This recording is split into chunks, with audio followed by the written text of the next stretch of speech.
Cuando paso clases con ustedes con cámara encendida y veo que algo sucede, ese rato me doy cuenta. Ya, por favor, no se van a salir. Sería ideal que estén todos con cámaras. Doctor, buenas tardes. Buenas Este, tardes. Me voy a volver a salir, ¿me puede aceptar, por favor? No sé quién cambió mi nombre. En la descripción no sé quién cambió mi nombre. ¿Usted qué ha Por pedido? favor.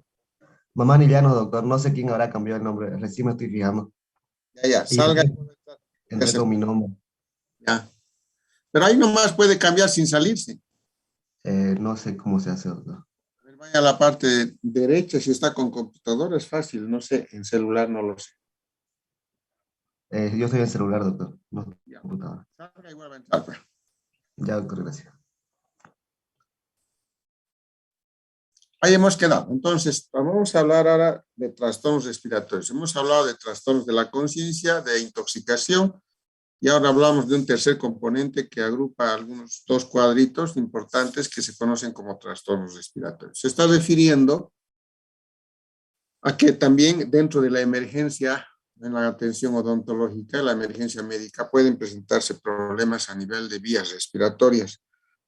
Existen muchos cuadros, pero hay algunos que son muy propios de la atención odontológica, que son generados principalmente por el estado de ansiedad que los pacientes suelen tener cuando van a una consulta odontológica. Entonces, vamos a empezar a hablar de la hiperventilación.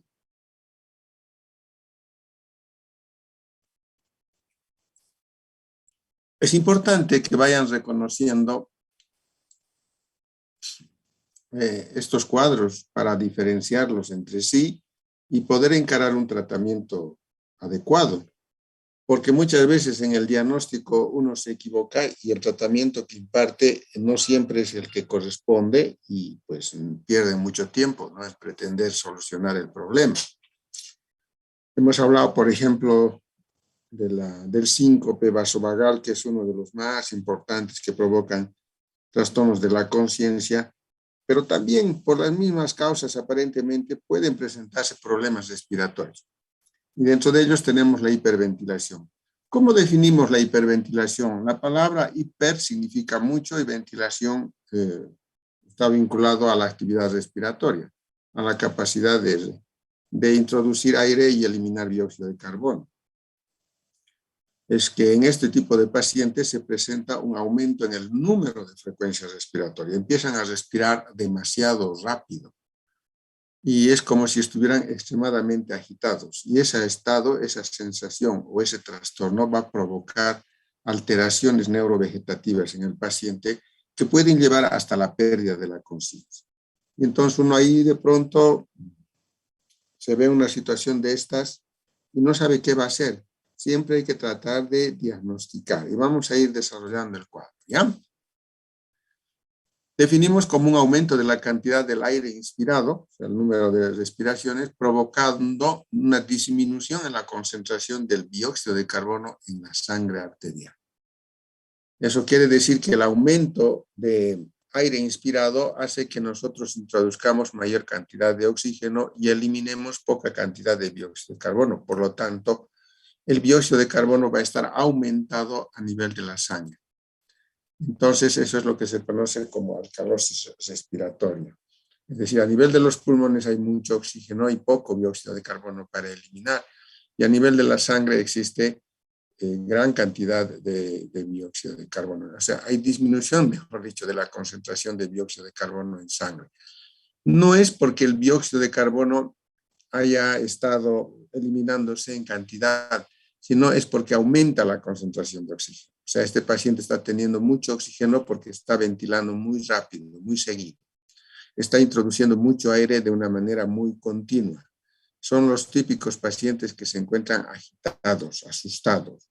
Entonces provoca a nivel del sistema general del organismo un cuadro que se conoce como alcalosis respiratoria. El pH se ha hecho alcalino. Entonces, ¿qué es lo que pasa en este tipo de pacientes? Definitivamente hay una hipocapnia, que es la disminución de la concentración de dióxido de carbono. Cuando el dióxido de carbono disminuye en la sangre arterial, hay disminución. se reduce el flujo sanguíneo a nivel del cerebro. O sea, ahí está el gran problema desde el punto de vista fisiopatológico. Cuando no hay buena cantidad o la cantidad adecuada de dióxido de carbono en la sangre, el flujo sanguíneo cerebral reduce. Como consecuencia de ello, fíjense que el problema está provocando a nivel del sistema nervioso, esto va a dar lugar a que se presenten trastornos de la actividad respiratoria y del sistema neurovegetativo y que puede llevar, en definitiva, si el cuadro es severo, a una pérdida de la conciencia. O sea, tenemos que partir de este principio fisiopatológico básico. El hecho de que ese paciente esté respirando muy seguidito ha de hacer de que exista una hipocapnia y por lo tanto a nivel cerebral, a nivel del sistema nervioso autónomo van a haber trastornos y también a nivel del sistema respiratorio, trastornos respiratorios. No va a poder respirar adecuadamente, lo cual va a provocar, en definitiva, si el cuadro es severo, una pérdida de la conciencia. Vamos a ver sus características, que son generalmente las que provocan. El factor causal, o sea, la causa más frecuente para que se presente este trastorno respiratorio, es esto que está en letras grandes, que se llama ansiedad. La ansiedad aguda, rápida, que se ha presentado bruscamente, es una ansiedad muy intensa que llega a tener el paciente. ¿Y por qué podrá tener un estado de ansiedad un paciente que se encuentra en la consulta odontológica? Es muy común que los estados de ansiedad en distintos grados se presenten en la atención por las mismas características que representa la atención odontológica. Hemos repetido mucho. De hecho, a cualquiera provoca cierto tipo de temor, cierto tipo de estrés, de desesperación y preocupación el tener que ir al dentista. Y cuando ya se encuentran en la consulta dental y no controlan esta situación de miedo, de temor y de estrés, el paciente suele entrar en un estado de ansiedad. La ansiedad se define como un estado de desesperación del paciente dominado por el miedo fundamentalmente, ¿no? Entonces, eso es lo que provoca este cuadro de hiperventilación, la ansiedad. Es mucho más frecuente en las personas jóvenes de 15 a 45 años de edad que en los niños o que en los de edad avanzada, sin que esto quiera decir que también puede presentarse en ellos, pero es más frecuente en este grupo etario.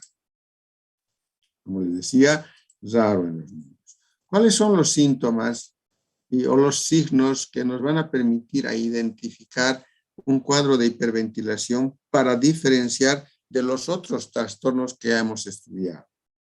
Primero, que el paciente empieza a respirar muy seguidito, es decir, aumenta su frecuencia respiratoria. Normalmente es de 18 o término medio, pero de pronto este paciente puede estar respirando 25 o 30 por minuto, lo cual se conoce con el nombre de taquipnea, ¿no? Son respiraciones muy profundas. Dense cuenta, imagínense ustedes cuando una persona se encuentra ansiosa, ¿no? Y de poco a poco el paciente empieza a sentir una sensación de sofocamiento o ahogamiento de aire. Eso quiere decir que no está pudiendo ya respirar en forma adecuada. Se siente sofocado, comprimido, apretado, si ustedes quieren. Eso va a provocar los trastornos autonómicos que les decía en el sistema nervioso neurovegetativo, donde el paciente puede estar mirando algo borroso. A veces la visión o la vista se le nubla, eso es lo que normalmente manifiesta el paciente, no vea muy claro y siente la sensación de vértigo. El vértigo es esa sensación como si estuviera cayéndose. Entonces, todo este estado, a medida que el paciente se da cuenta que va pasando por él, provoca mayor ansiedad en el paciente, mayor desesperación porque se asusta, ¿no es cierto? El corazón empieza a latir muy rápido, se le toca el pecho, ustedes van a ver que el pecho es como si estuviera golpeando muy fuerte, lo que se conoce como palpitaciones, que son más fácilmente perceptibles por el propio paciente.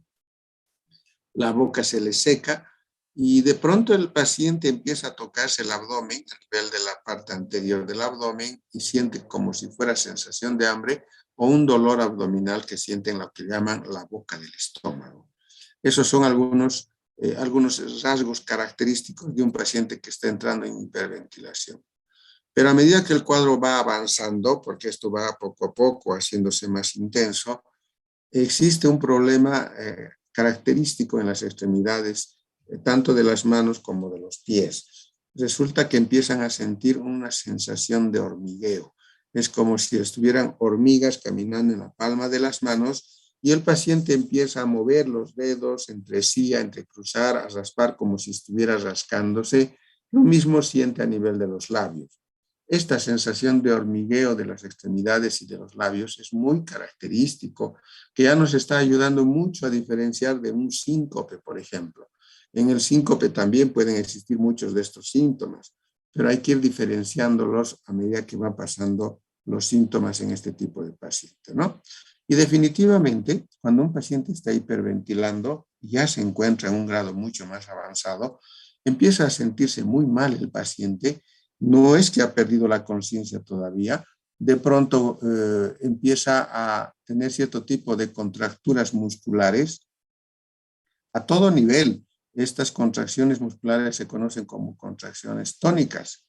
Y las contracciones tónicas se manifiestan con mayor intensidad a nivel de los dedos, de la mano y de los pies.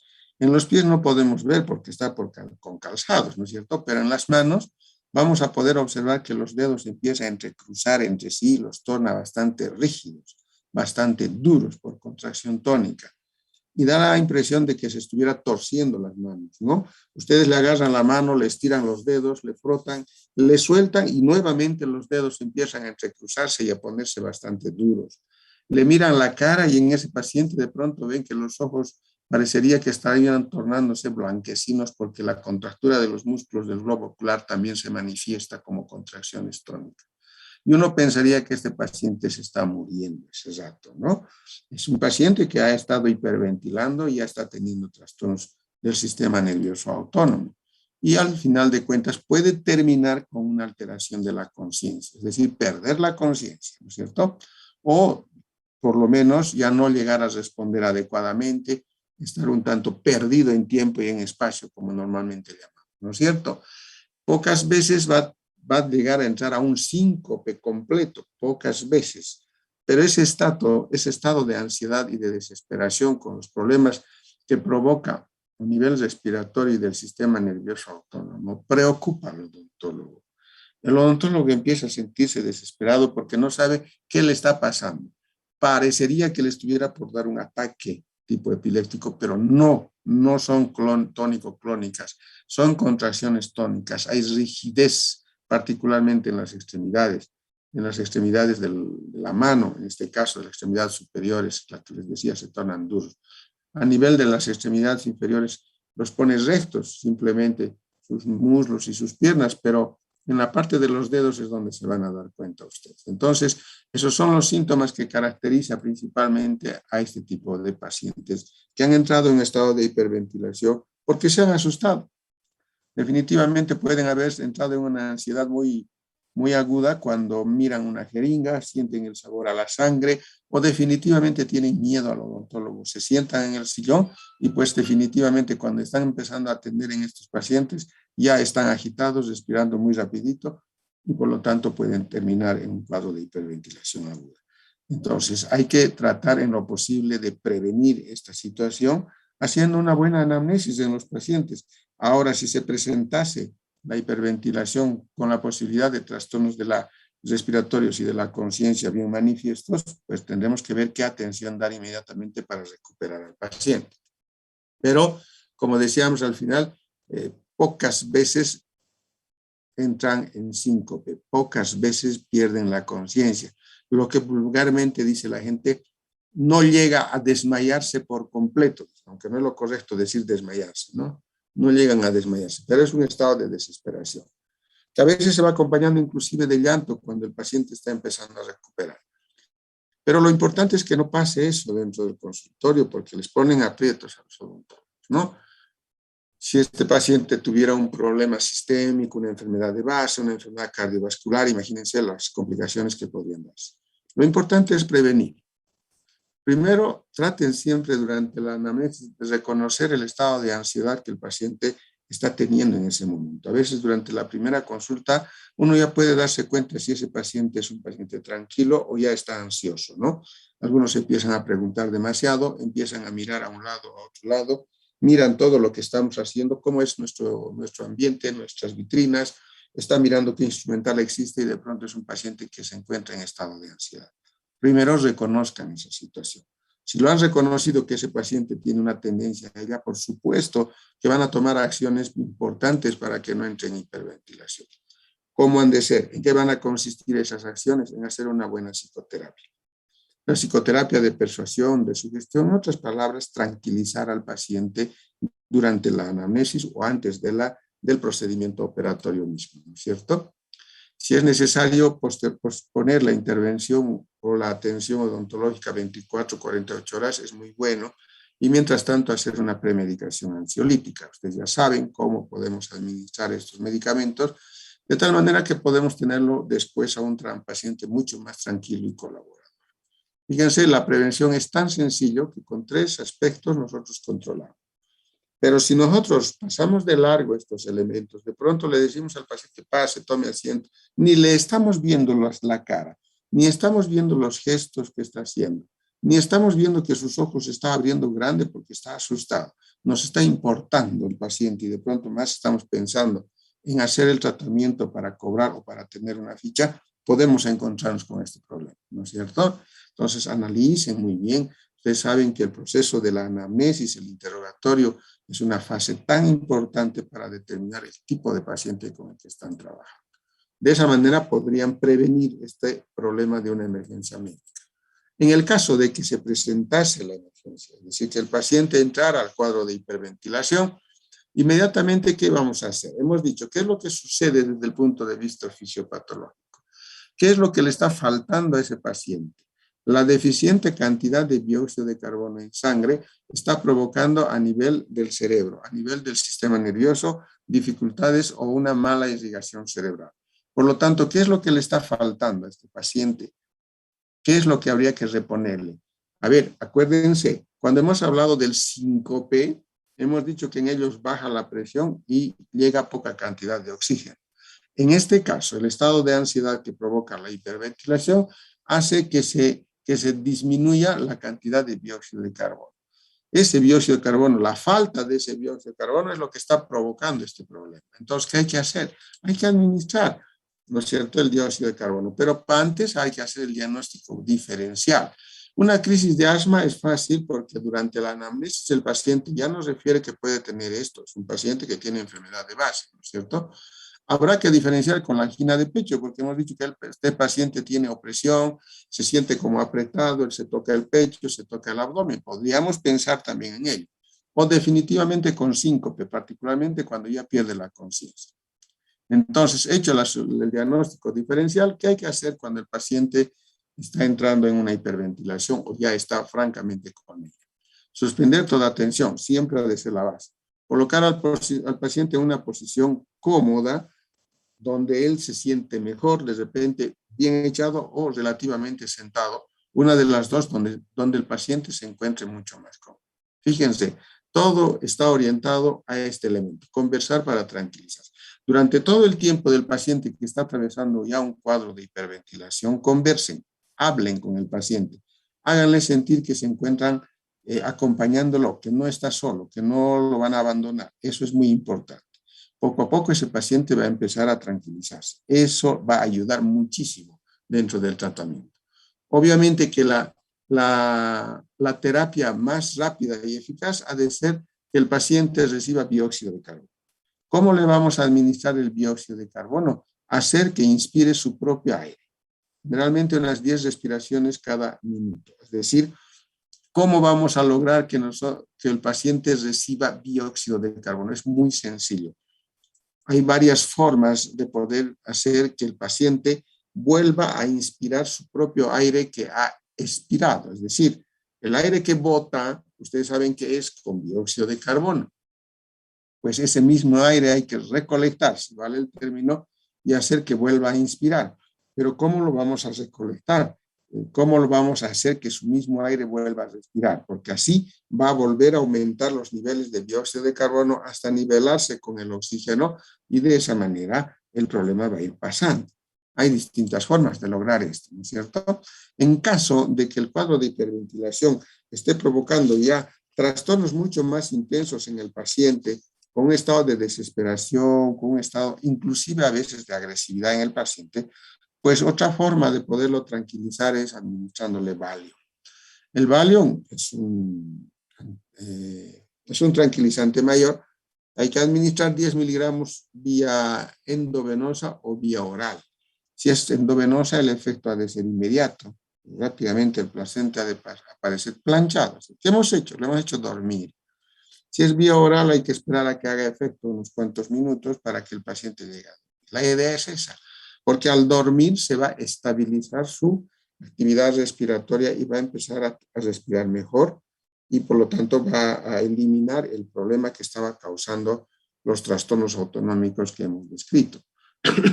Esta es una alternativa muy buena, pero si la hacen dormir a un paciente en su consultorio van a tener que esperar a que recupere, ¿no? Unas cuantas horas, para eso necesita un ambiente donde pueda recuperar o definitivamente en su propio asiento odontológico. Pero traten en lo posible de no llegar a él. ¿Cómo podemos hacerles recuperar más rápidamente? Repito, es haciéndole inspirar aire con dióxido de carbono. Una de las formas más clásicas y comunes es esta.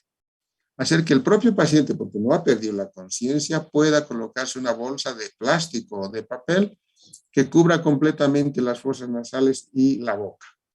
Decir al paciente que bote aire y que vuelva a respirar el mismo aire sin que éste se salga de la bolsa. Es muy fácil. O definitivamente ustedes pueden hacer esa maniobra con una bolsa de papel o una bolsa de plástico. El problema radica que estando el paciente en un estado de desesperación y de ansiedad y de pronto les vea a ustedes que le están aplicando una bolsa, me están escuchando, ¿no? Sí, doctor. Sí, doctor. De pronto el paciente vea que ustedes le están poniendo una bolsa tapándole la cara, puede entrar en mayor susto, en mayor miedo, ¿no es cierto? Es un problema que hay que saberlo controlar. Otro, muchas veces estos pacientes están acompañados de alguien. Puede ser el esposo, la esposa, el pariente, el amigo, el tío, el papá, la mamá, etc. Y si ustedes hacen de callado esto en un paciente que se encuentra en un estado de desesperación, podría ser mal interpretado por las personas que acompañan. Podrían hasta inclusive dentro de la ignorancia decir que ustedes estaban pretendiendo quererle matar o ahogar. Todos estos elementos hay que cuidar a la hora de estar haciendo esta maniobra. Es sencillita, pero hay que tener mucho cuidado. Expresar a las personas que acompañan o al mismo paciente, decirle que le vamos a tapar la boca para que usted respire su propio aire y con eso va a ir recuperando. El paciente todavía está consciente y puede entender. Las personas que la acompañan tienen que tener consentimiento o saber de lo que ustedes están haciendo para no tener problemas legales. Este es un método muy bueno. Otro puede ser que el mismo paciente pueda taparse con las manos, ¿no es cierto? Miren ahí, por ejemplo, la bolsa está inflándose cuando está expirando y cuando inspira, la bolsa se arruga, ¿no es cierto? Otro es que el propio paciente se tape con las manos, pero eso es más difícil poderlo conseguir porque el paciente está más preocupado por su miedo, su ansiedad, su estrés. Nosotros podemos hacer eso si no tenemos una bolsa de plástico o de papel. La mano llena del operador deberá de obstruir la vía aérea a nivel de las fosas nasales y de la cavidad bucal. Es como cuando le tapamos la boca y la nariz a alguien, ¿no es cierto? Como se ve en las películas. Pero para ello hay que hacer lo siguiente. Decirle al paciente que inspire lo más que pueda. Decirle, meta aire lo más que pueda. Y una vez que mete el aire, inmediatamente ustedes deben tapar. Deben de cerrar la fosa nasal y la boca con la mano y contar por lo menos unos 10 segundos y después de ello recién retirar y el paciente con mucha fuerza va a expirar. Luego de unos cuantos minutos volver a hacer esa maniobra varias veces. Taparle la boca para que el aire que ingresa a su organismo poco a poco vaya consumiéndose el oxígeno y aumente la concentración de dióxido de carbono, que es lo que le estaba faltando. En este caso, cuando nosotros tapamos con la mano, no es que inspira su dióxido de carbono, sino que genera mayor cantidad de dióxido de carbono al evitar que lo expulse rápidamente. ¿Me entienden? Entonces, de esta manera podemos nosotros lograr recuperar al paciente paulatinamente. Cuando están en fase de recuperación, generalmente estos pacientes se empiezan a relajar y empiezan a llorar demasiado o a estar relativamente más tranquilos porque esa es la única forma de recuperar a este tipo de pacientes. En caso necesario, recién recurran a la administración del tranquilizante por vía endovenosa. Si no pueden por vía endovenosa, háganlo por vía intramuscular. En último caso será la vía oral. Yo les voy a contar un caso muy cortito, rápido, ocurrido en la facultad, ¿no? Hay una paciente que estaba siendo atendida en la clínica de cirugía, entró seguramente en estado de ansiedad, empezó a agitarse, a hiperventilar demasiado y obviamente el estudiante se asustó demasiado. Nos llamaron, logramos nosotros atender a la paciente y nos llamó mucho la atención que la paciente, por ese problema autonómico, inclusive llegó a perder la visión. Les decía que la vista se hace borrosa, pero algunos llegan a perder completamente la vista. Y cuando la paciente se levantó dentro de su miedo del asiento, del sillón, se levantó y quiso caminar, empezó a chocarse con el siguiente sillón, con el pilar del edificio. Ahí nos dimos cuenta que su estado era bastante severo. Logramos llevarle a la sala de recuperación. Nos dimos cuenta que era un paciente que estaba desesperado porque estaba era clarito el estado de ansiedad y empezamos a hacer estas maniobras y lo recuperamos a la paciente. Es muy importante tomar en cuenta el diagnóstico diferencial. Repito, casi pocas veces, excepcionalmente estos pacientes entran en síncope, pero el trastorno que presentan es muy activo en estado de conciencia. Hagan siempre el diagnóstico diferencial del síncope vasovagal o del asma o de la angina de pecho. Ya les voy a mostrar yo un video y vamos a ver cuál es la característica de un estado de hiperventilación. Esto no siempre va a ocurrir solamente en un consultorio, puede ocurrir en la calle. Muchas personas entran en estado de ansiedad, aquellas que tienen inestabilidad nerviosa o problemas psicológicos o emocionales muy serios. Es muy común que se presente esto en las parejas, por ejemplo. En las parejas que tienen problemas, jóvenes particularmente, y de pronto entran en un estado de ansiedad, no pueden controlarse y entran en hiperventilación. Entonces, tengan mucho cuidado, no es nomás maltratar psicológicamente ni a la pareja varón ni a la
pacientes cuando se encuentren en un estado de hiperventilación. Si no hay alguna pregunta hasta aquí, ese sería el tema de hiperventilación. Tema bastante cortito, que nos pone en aprietos, nos preocupa, nos hace asustar, y con toda la tranquilidad en base a lo que ustedes estén aprendiendo van a poder controlar a este tipo de pacientes. Es muy común que ocurra esto, jóvenes. Otro tipo de pacientes que padecen rápidamente de estos estados de hiperventilación son los deportistas. Aquellos pacientes que son fanáticos del deporte y principalmente hacen ejercicios forzados, como por ejemplo los fisiculturistas, ellos entran mucho en temor, en ansiedad. Por si acaso, siempre hay que tomar en cuenta estas características de estos pacientes para que ustedes adopten medidas preventivas, ¿no? Y no estén teniendo que tropezar con estos momentos que no son nada agradables. Muchas veces los pacientes que están acompañados y pasan por ello, cuando el odontólogo no sabe lo que tiene que hacer, es increíble, lo sacan del consultorio, le llevan al médico y se pueden generar problemas. Pueden controlar ustedes. Dentro de su botiquín tengan a la mano un tranquilizante si es necesario, ¿no? No va a pasar nada. Pero lleguen siempre al diagnóstico diferencial. Repasen a ver síncope vasovagal y lean hiperventilación. Algunos síntomas son parecidos, pero hay otros que son típicos, que son inconfundibles. Por lo tanto, cualquier paciente que esté entrando en este estado de situación no es la solución agüita con azúcar, ni tampoco la solución es hacerle oler alcohol, como siempre solemos hacer. Entonces, hay que reconocer el cuadro para que ustedes no tengan problemas. ¿Ya?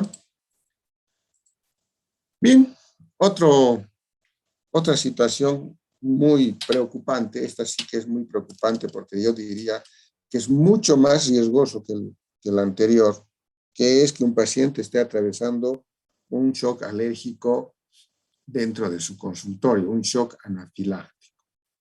Obviamente estamos hablando de la alergia. Ustedes muchas veces en el paciente vemos cualquier trastorno y pensamos que es alergia también lo que le está sucediendo, ¿no? Entonces, ¿qué diferenciar, chicos? Por eso les digo, lean un poquito, no saben cuánto les va a ayudar. ¿Qué hora tienen en este momento? Por favor. 5 - 5, doctor. Este tema es un poquito largo. A ver, déjenme ver para programar, ¿ya?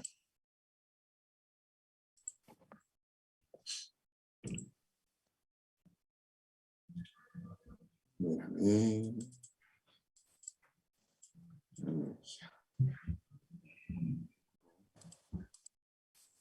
No vamos a acabar.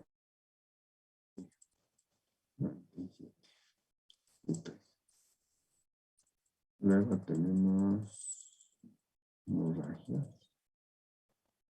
¿El examen de ustedes para cuándo está programado? Para el 28, doctor. Me dijeron que era para el primero. ¿Cómo es eso? A ver, por favor. ¿Está ahí, Madeleine? Doctor, para el 28, cirugía es para el primero. Ah, no me diga.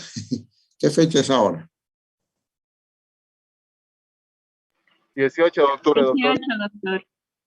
Ya, déjenme ver mi calendario para ver si podemos todavía abordar. 2 temas nos faltan.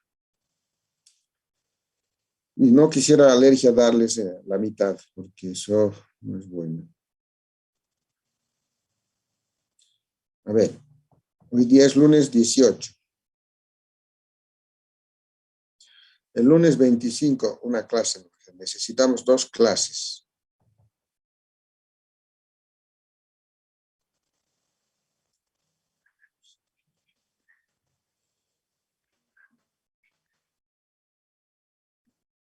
Vamos a hacer lo siguiente.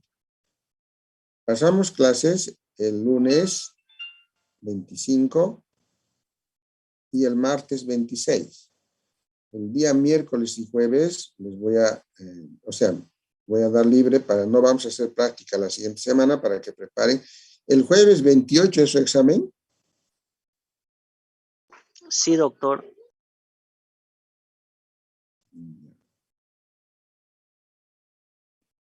Entonces pasaríamos clases el lunes. A ver, ¿hasta dónde vamos? Para que ustedes puedan estudiar con calma. Ustedes ya saben de qué van a dar el segundo parcial, ¿no? Toda la unidad 3. Hasta donde avancen. Hoy día, si empiezo a avanzar alergia, voy a cortar a la mitad y eso no quiero hacerlo. ¿Me entienden? No es bueno. Hay que terminar siempre el tema. Entonces, el lunes haríamos. Y el martes pasamos una clase y ya no pasamos el resto de la semana hasta el examen. ¿Me entienden? ¿Está bien? Está bien, doctor. Sí, ¿Sí? doctor, está bien. Sí, doctor. A ver qué dicen los demás. ¿O quieren pasar a clase normal? ¿No? Sí, doctor, está bien. Está bien, Bien, doctor. doctor. Bien, Como está doctor. planeando, está bien. De todas maneras, vayan leyendo. ¿Y en las materias de rotación, pues, están dando exámenes ahora o todavía? Sí, ya estamos.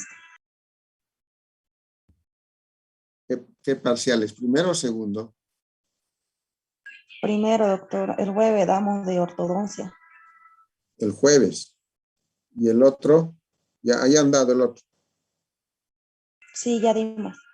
Está bien, perfecto. Entonces ahora, despuesito que terminen de dar ortodoncia, a leer estomatología médica, chicos. Por favor, estudien. Estoy tomando prácticas y no me están estudiando. No están estudiando. Eso no está bien. Cuidado, tengan bajas notas y se estén perjudicando, ¿ya?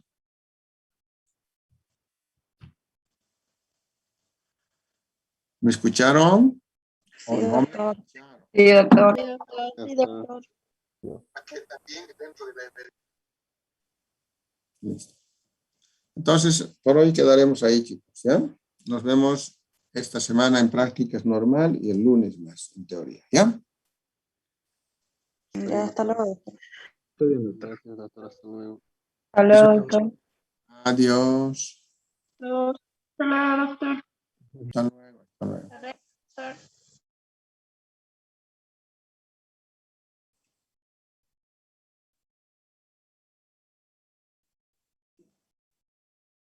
Bien.